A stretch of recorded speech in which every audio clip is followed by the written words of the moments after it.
coffee cherries still on the trees here, which is funny because the season is kind of finished at a lot of stations, but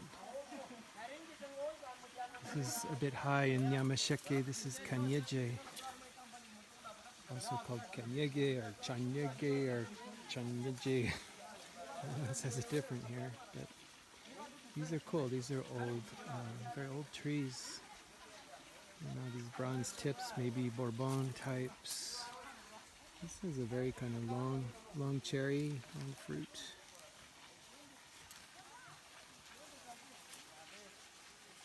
Kind of an intriguing plant, this one.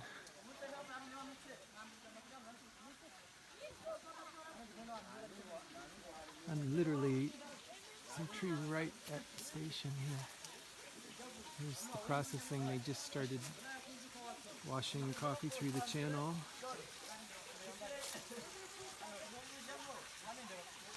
That's what they're doing, pushing the coffee fermented last night through the channel.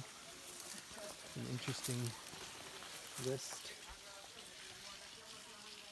Wish I could read that.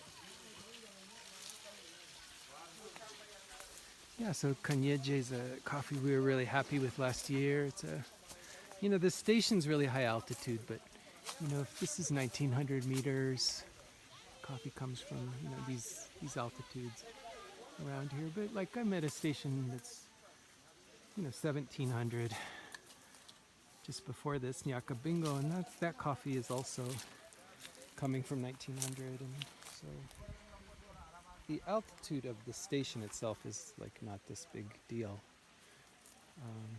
There's too many focuses on, too many people are focusing on just sort of numbers and stuff like it matters. Really bronze, new leaves on this. Definitely not one of the newer Nayab Rwanda varieties that they've come across, but the tree's old enough.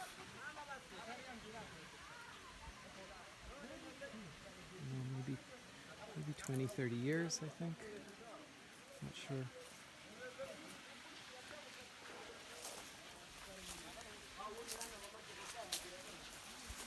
So yeah, one thing that I'm kind of really confused about is their fermentation here was only 12 hours last night, and the experience at this kind of altitude is it should be quite a lot longer. But I don't know.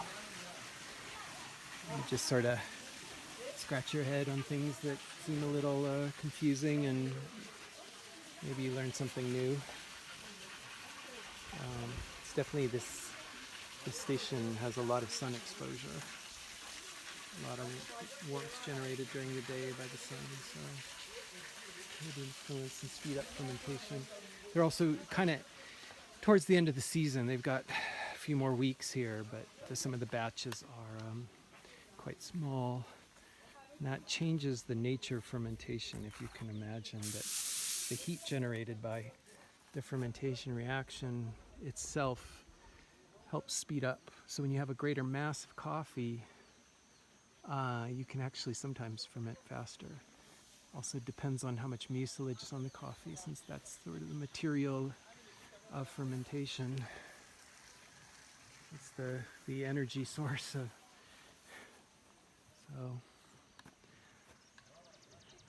so these are all coffee here. And like Rwanda, you have subsistence crops and beans and melon and potatoes, and I don't know what this grass is here, and then coffee planted in between. Yucca, juca. And this path here, it's interesting at Kanyeje, you can see who's coming in with coffee. This is how the path that they deliver the coffee to the station. There's no road really that a car can travel. We came on motorcycles, which is way cool. Just riding around on motorcycles to stations today. And yeah,